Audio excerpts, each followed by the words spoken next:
आदाब, नमस्कार। आप देख रहे हैं आईएनएन चैनल। मैं हूं शेख अहमद अली। इस न्यूज बुलेटिन में आइए नजर डालते हैं दिन भर की बड़ी खबरों पर। उर्दू सहाफत को नई पहचान, खिदमत खल्क को आफाकी शान और सरजमीन दक्कन को आलमी उफक पर हुकूक इंसानी के अलमबरदार की हैसियत से मुतारिफ करवाने वाली शख्सियत सैयद विखारुद्दीन अब इस दुनिया में नहीं रहे।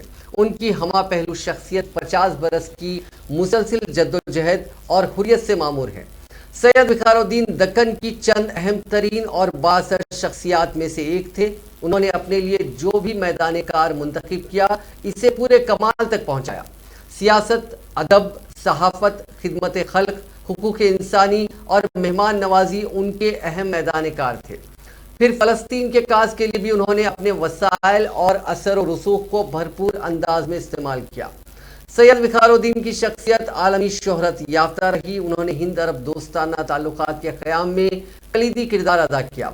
इंडो अरब लीग हैदराबाद के क़याम के ज़रिए उन्होंने सिफारती सतह पर मुल्क की बेमिसाल खिदमत की और उसी तंजीम के ज़रिए उन्होंने फ़लस्तीनी काज को भी बड़ी ही खूबी और कमाल के ज़रिए आलमी प्लेटफॉर्म्स पर उठाया। उनकी काविशों को न सिर्फ अरब ममालिक बल्कि अक़वाम मुत्तहिदा ने भी सराहा। सैयद विखारुद्दीन ने 1968 में रहनुमाए दक्कन अखबार की जिम्मेदारी संभाली और फिर उस अखबार को कमाल ऊंचाई पर पहुंचाया। एक ऐसे वक्त में उर्दू सहाफत को मजबूत किया जबकि उर्दूदान तबके में सहाफत को लेकर काफ़ी मायूसी थी। रहनुमाए दक्कन को उन्होंने उर्दू सहाफत के लिए उम्मीद की किरण बनाया। इस अखबार के जरिए उन्होंने न सिर्फ उर्दू की अजीम खिदमत की बल्कि मुल्क व बैरून मुल्क भी अपनी इंसानी खिदमत को जारी रखा। अवामी हक़ों में वो बड़े ही प्यार से विखार पाशा के नाम से याद किए जाते। फिर उनका मकान हमेशा मेहमानों से भरा होता। मेहमान नवाजी सैयद विखारुद्दीन का महबूब मशगरा और नुमाया पहचान रही। अपनी उम्र के आखिरी दौर तक भी वो हमेशा अपने मकान पर दावतों का एहतमाम करते। विखार पाशा का पुरविखार चेहरा, मतानत वाला अंदाज और शफीक रवैया हर किसी के लिए मानूस है। दक्कन की सरजमीन पर अपने किरदार की छाप छोड़ने वालों में विखार पाशा का नाम हमेशा नुमाया रहेगा। जनाब सैयद विखारुद्दीन की नमाज जनाजा मक्का मस्जिद में अदा की गई। मुफ्ती शेख खलील अहमद ने नमाज जनाजा पढ़ाई, जिसमें बशमूल उलमा, मशाइखीन, सियासी कायदीन, सहाफ़ी और सैकड़ों की तादाद में लोगों ने शिरकत की। उनकी तदफीन अहाते दरगाह हज़रत मूसा कादरी में अमल में आई। सैयद विखारुद्दीन के इंतकाल पर वज़ीर आला चंद्रशेखर राव, रियासती वज़ीर दाखिला मोहम्मद महमूद अली, साबिक़ वज़ीर मोहम्मद अली शब्बीर, मौलाना जाफ़र पाशा, रियासती वज़ीर अरब अली दयाकर राव, प्रवीण कुमार और दीगर ने अपने ताज़ियती प्याम में सैयद विखारुद्दीन को भरपूर खिराज अक़ीदत पेश किया।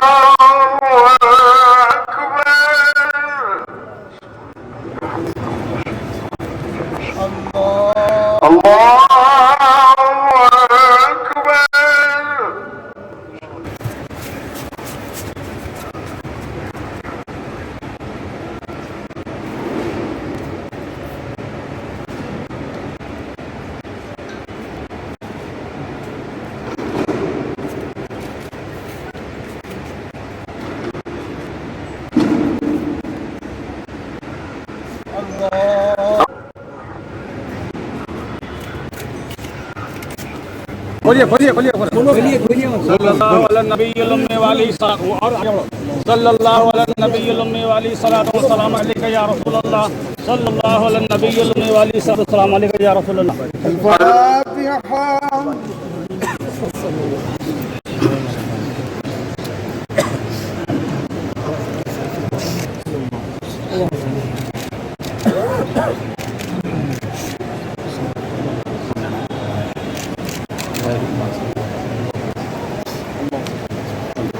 सल्लल्लाहु तआला अला खैरि खल्क़िही अल्लाहुम्मा इग़फिर लहू वरहमहू वअदखिलहु अल-जन्नह। आमीन। अल्लाहुम्मा इग़फिर लहू वरहमहू वअदखिलहु अल-जन्नह। सल्लल्लाहु अलैहि नबील उम्मी वाली सलातो व सलाम अलैका या रसूलल्लाह। सबको पता उधर लेके आ रहे सल्लल्लाहु अलैहि नबील उम्मी वाली सलातो व सलाम अलैका। एक मिनट ठहर जाओ, एक मिनट ठहर जाओ।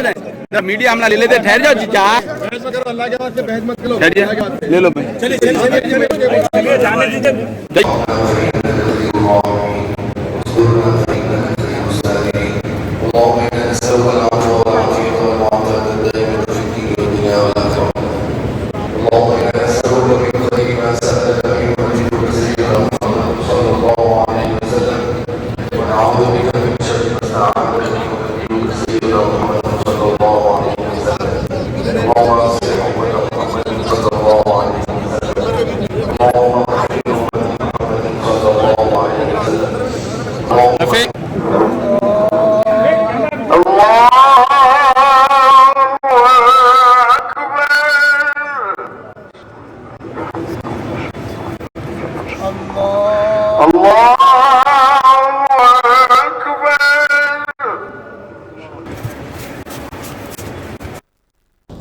जनाब बुखार पाशा की जनाजे की नमाज के लिए जामे मक्का मस्जिद में हाजिर का मौका मिला। यह हजरात की खिदमत को फरामोश नहीं किया जा सकता और ये अपनी ज़िंदगियों को दीन के काम के लिए, ये भी इनके बड़े भाई भी अपनी दीन के लिए इन्होंने अपने आप को लोगों की रहबरी के लिए वक्फ किया हुआ था। हम दुआ करते हैं कि अल्लाह मरहूम की मग़फ़िरत फरमाए और उन्हें जन्नतुल फिरदौस अता फरमाए और उनके जितने भी काम है उसको खूब अल्लाह तरक्की अता फरमाए। अस्सलामु अलैकुम रहमतुल्लाहि व बरकातहू। सैयद फ़खरुद्दीन साहब वो यहाँ के एक सहाफ़ी, एक उर्दू अखबार के मालिक बोलकर हिंदुस्तान और अरब ममालिक में जानी पहचानी शख्सियत थी और वो एक फ़ाइटर भी थे। वो फ़लस्तीनी काज के लिए और मस्जिदुल अक़सा की आज़ादी के लिए वो हमेशा अपनी ज़ाती दौलत से उन्होंने जंग लड़ी। जब यासर अरफ़ात साहब उनकी मुल्क बनने से पहले जब हैदराबाद आए और जब इत्तेफाक से यहाँ पे चंद्रबाबू नायडू चीफ मिनिस्टर थे और मैं अपोजिशन लीडर था, तो हम दोनों को यासर अरफ़ात साहब के साथ बैठने का और हमारी हिंदुस्तान की बात रखने का हमें भी मौका दिया। उन्होंने कई नौजवानों को मदद करे, कई हिंदुस्तान में इतने सहाफ़ियों को बनाए, शायद ही बोल सकते हैं कि हज़ारों उर्दू सहाफ़त में उन्होंने एक नया इनकलाब लाए और दीनी मामलात में भी उनके अखबार में काफ़ी जगह होती थी। एडवर्टाइजमेंट को उतना अहमियत नहीं देते थे जितने के दीन के मामलात के अंदर कोई उलमा इकराम के या मशाइखीन इकराम के उनके बयानात को भी बड़े पेज उस पर छापते थे। तो बहरहाल एक नहीं हुए कई थे, उनका गुजर जाना ये हमारे लिए भी नुकसान है, उर्दू के भी नुकसान है, मुल्क के भी नुकसान है और फ़लस्तीन और मस्जिदुल अक़सा के लिए जो हमेशा दुआएं करते रहते थे, तो उनका जो जिस तरीके से फ़ाइट करे, मैं अल्लाह से दुआ करता हूँ कि अल्लाह जल्ल जलालहू उनको जन्नतुल फिरदौस में उनको मक़ाम अता फरमाए और उनके जो खिदमत जो क़िबल अव्वल के लिए उनके खिदमत को अल्लाह कबूल फरमाए और उनके ख़ानदान के जितने लोग हैं अल्लाह ताला उन्हें सब्र जमील अता फरमाए। Telangana Urdu working journalist federation की सालाना अवार्ड तकरीब आज उर्दू मस्कन खिलवत में सदर फेडरेशन M.A. माजिद की ज़ेर सदारत मुनक़िद की गई। इस तकरीब में रियासत के 3 मुमताज़ सहाफ़ियों के नाम से मौसूमा अवार्ड पेश किए गए। साल 2020 का फैज़ मोहम्मद असगर अवार्ड जनाब शौकत अली खान सीनियर सहाफ़ी हैदराबाद, अनवर अदीब अवार्ड जनाब ताहिर रोमानी सीनियर सहाफ़ी हैदराबाद और तबस्सुम फरीदी अवार्ड जनाब सैयद मुनीर सीनियर सहाफ़ी ज़हीराबाद को दिया गया। अवार्ड्स 10,000 रुपये नकद, यादगार मोमेंटो, तौसीफ़नामा, शाल और गुलदस्ते पर मुश्तमिल थे। ये अवार्ड्स वज़ीर दाखिला मोहम्मद महमूद अली और दीगर डिग्निटरीज की जानिब से पेश किए गए।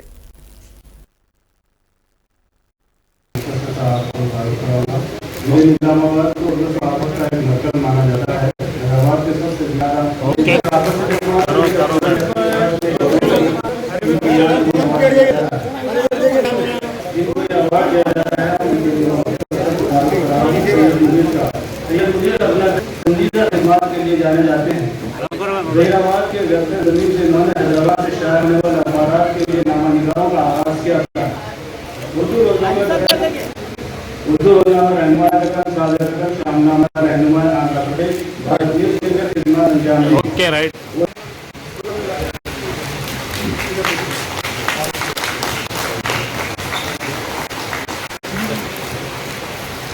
एक मिनट आलम साहब आ रहे हैं।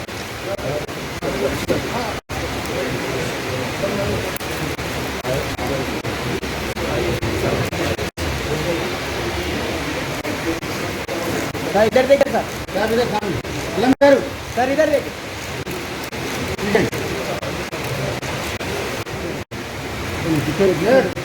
इधर देखिए।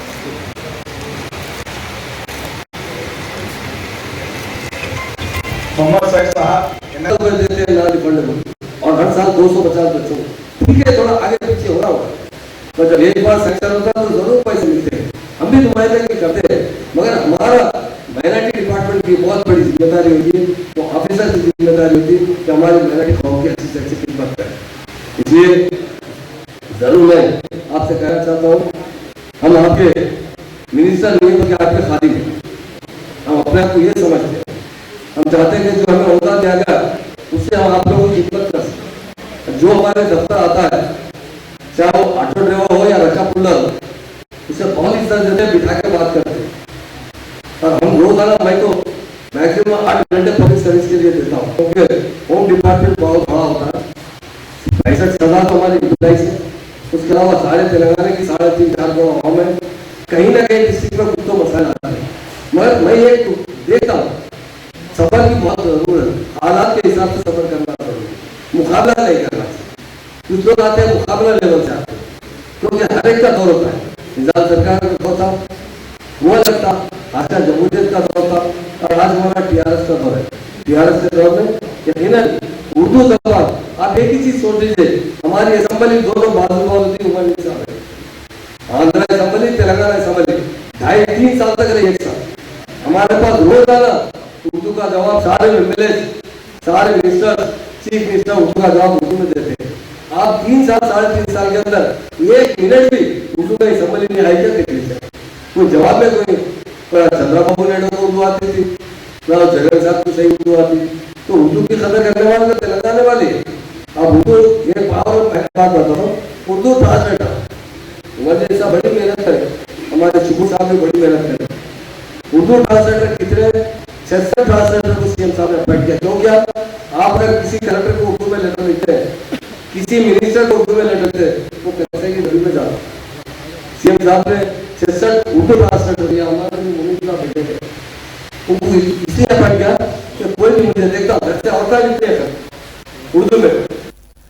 तेलंगाना में कानून साज काउंसिल की 6 मखलूआ सीटों पर आज 5 मुत्तहदा अजला में पुरअमन पोलिंग मुनक्किद हुई। मजमूई तौर पर 90% पोलिंग दर्ज की गई। सबसे ज्यादा पोलिंग जिले करीमनगर में 99.7% रिकॉर्ड हुई, जहां करीमनगर में 2 सीटों के लिए 1324 वोटर्स के मिलजुमला 1320 वोटर्स ने अपने वोट के हक से इस्तेफादा किया। एक खातून राय दहिंदे ने अस्पताल से एम्बुलेंस के जरिए पोलिंग बूथ पहुंचकर अपने वोट के हक से इस्तेफादा किया।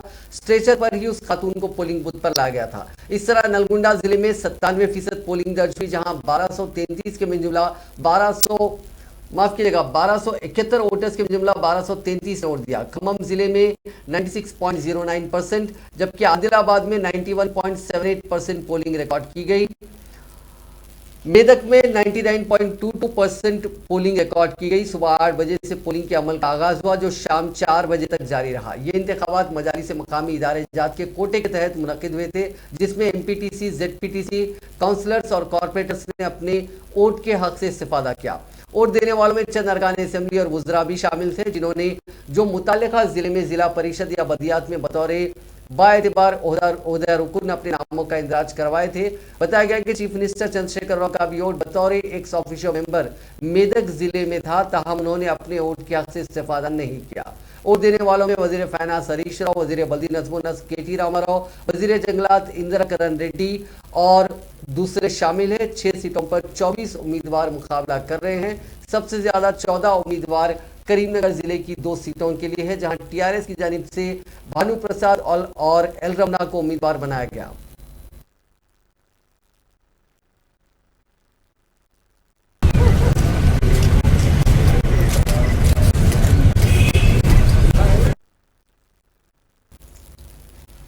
वज़ीर हैंडलूम्स के.टी. रामाराव ने जुमे के रोज कहा कि हुकूमत तेलंगाना की जानिब से हैंडलूम शोबे की तरक्की और बाशिंदों की बहबूद के लिए कई इकदाम किए जा रहे हैं, लेकिन मरकजी हुकूमत की जानिब से इस ताल्लुक से कोई मदद नहीं मिल रही है।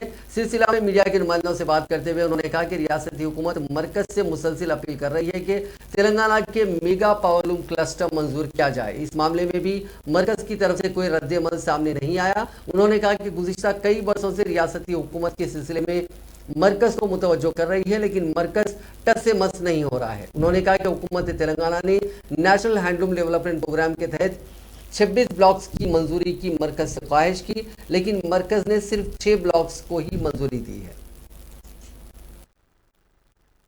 చేనేత సమూహాల్లోని చేనేత కళాకారులు కావచ్చు, లేదా సిరిసిల్ల లేదా నల్లగొండ లాంటి కాటేదాన్ లాంటి కొన్ని ప్రాంతాల్లో ఉండే మరమగ్గాల కార్మికులు కావచ్చు, అందరూ కూడా ఈరోజు రాష్ట్ర ప్రభుత్వం తీసుకున్న నిర్ణయాల వల్ల చేనేత మరియు జౌళి రంగానికి సంబంధించిన ఈ రెండు రంగాల్లోని చేనేత కళాకారులు, అదే రకంగా మరమగ్గాల కళాకారులు, కార్మికులు అందరూ కూడా గతంలో కంటే ఇప్పుడు మా పరిస్థితి మెరుగైంది అనే భావన వ్యక్తం చేశారు।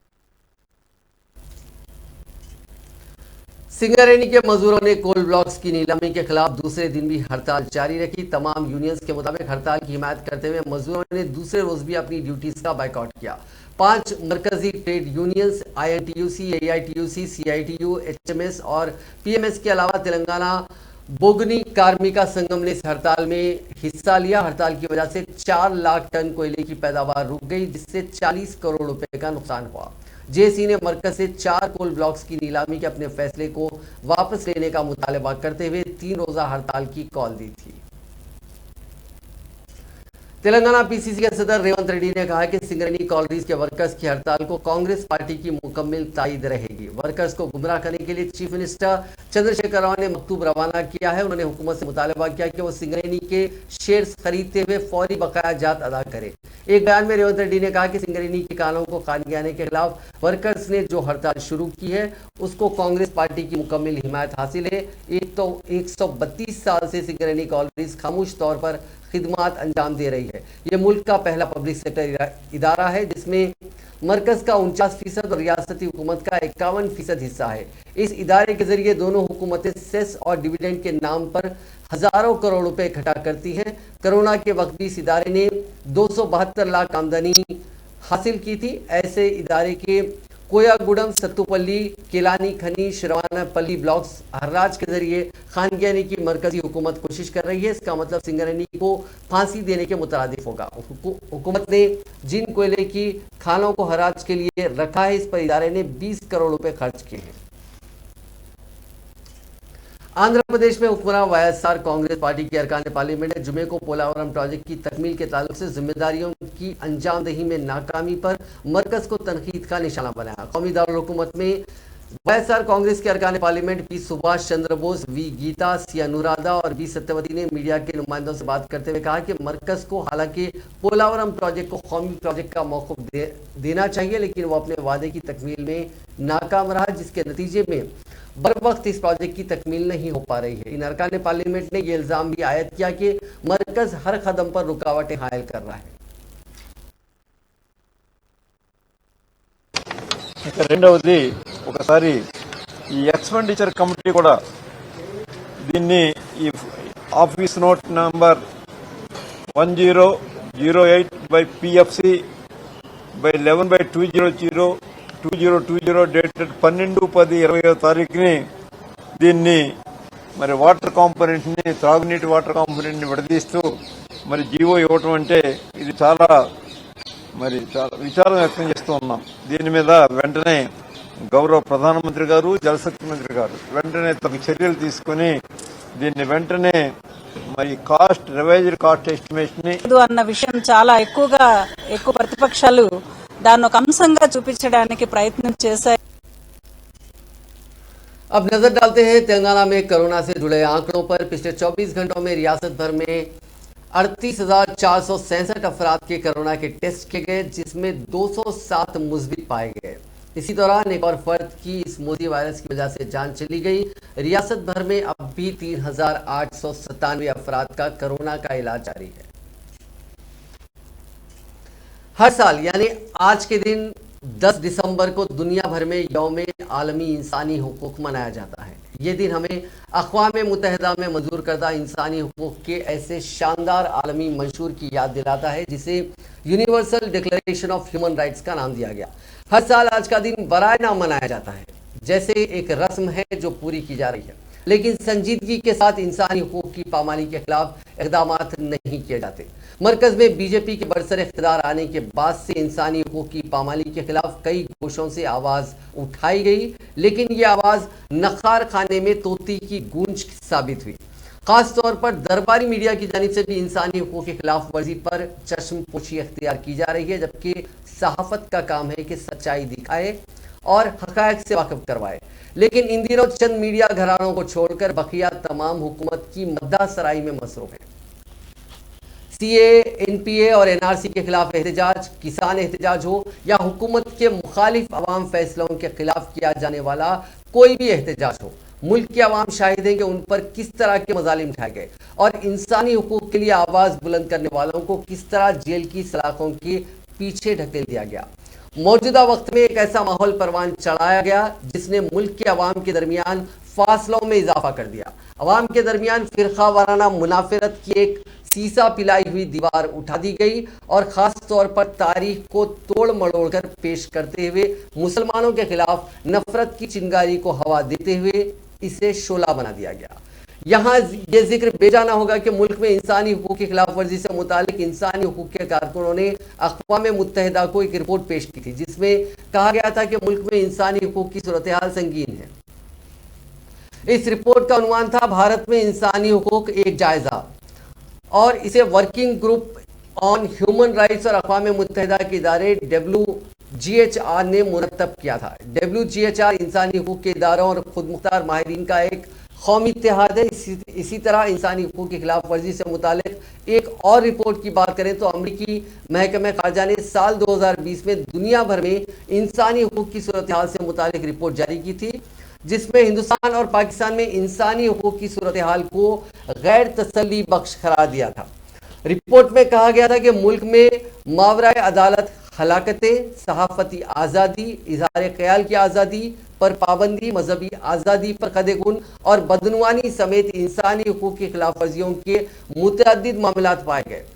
हालांकि दुनिया के हर मजहब ने अपने मानने वालों को दूसरे इंसानों का एहतराम करना सिखाया, खिदमत और इंसानियत का दर्ज देते हुए बर्दाश्त, रवादारी और भाईचारे पर मबनी माशरे की तलकीन पर जोर दिया।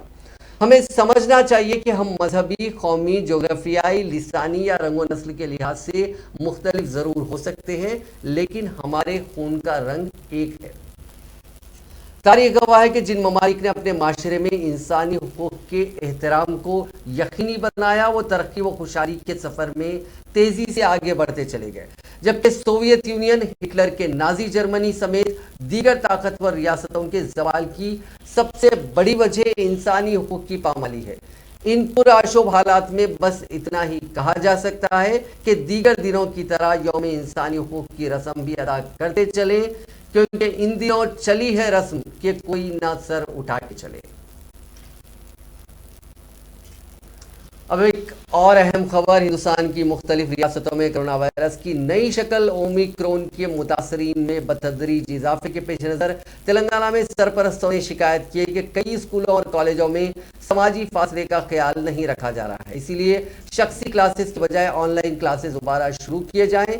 रियासत में कोरोना वायरस की वबा के काबू में आने के बाद हुकूमत ने स्कूलों और कॉलेजों में शख्सी क्लासेस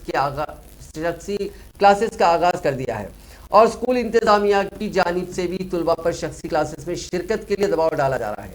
कई सरपरस्तों ने शिकायत की कि क्लासरूम्स में चूंकि कोरोना वायरस पर काबू पाने के गाइडलाइंस पर अमलावरी नहीं की जा रही है, इसलिए बेहतर है कि शख्सी क्लासेस ख़त्म करते हुए दोबारा ऑनलाइन क्लासेस शुरू किए जाए।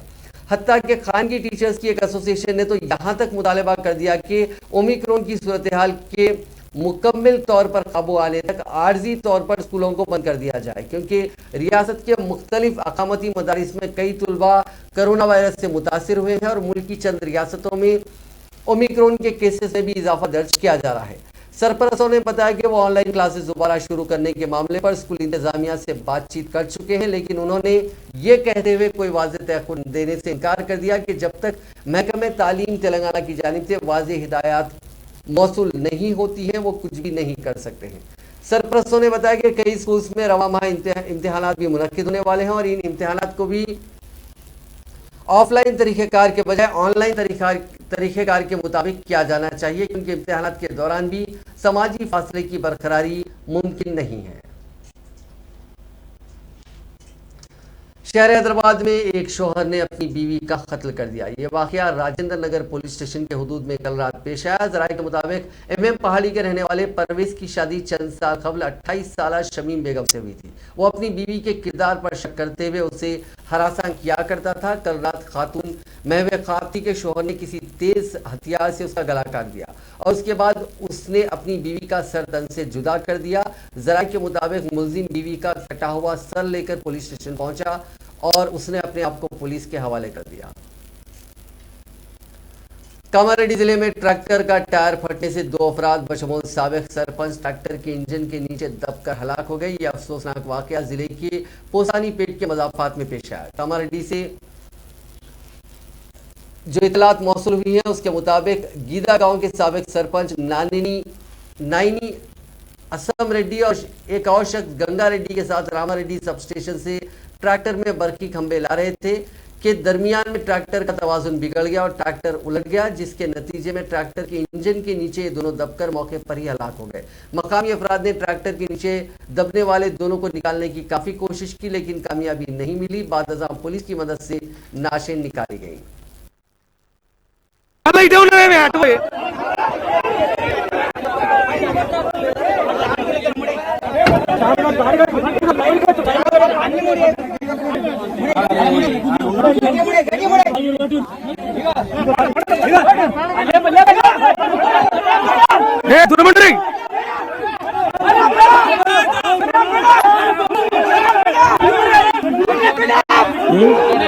న్యూట్రల్ చేసినట్టు ఆగలేదు.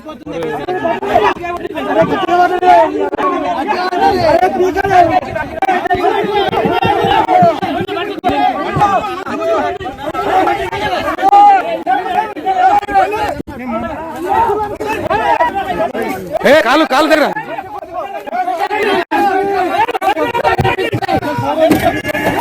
హలో హలో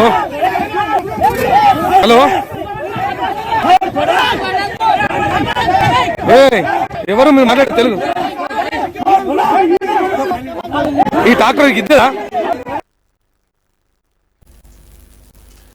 एक लड़की ने अपने बॉयफ्रेंड के घर के सामने ये कहते हुए धरना दे दिया कि उसने उसे धोखा दिया, वो इससे मोहब्बत में शादी करेगा। वाकई के मुताबिक हैदराबाद के पंजागुट्टा श्रीनगर कॉलोनी की रहने वाली 24 साल लड़की और चोटुपल की रहने वाले माफ कीजिएगा चोटुपल का रहने वाला लड़का तिलक गौड़ा 3 साल तक इससे मोहब्बत ये इन दोनों के बीच में चलती रही। तिलक गौड़ा की गर्लफ्रेंड का इल्ज़ाम है कि वो दूसरी लड़की से शादी करने की तैयारी कर रहा है। उस लड़की ने अपने लिए इंसाफ का मुतालबा करते हुए अपने घर के सामने एहतजाज किया। मुतासिरा ने नवापेट पुलिस स्टेशन में शिकायत दर्ज कराई और उसे हैदराबाद के पंजागुट्टा पुलिस स्टेशन भेज दिया गया।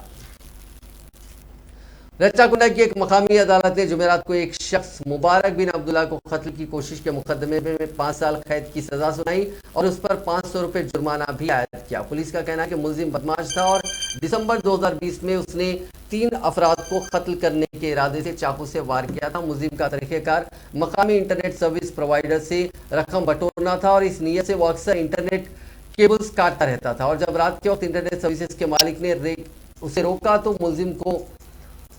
मुलजिम ने उस पर हमला कर दिया और इसी मामले में उसे आज सजा सुनाई गई।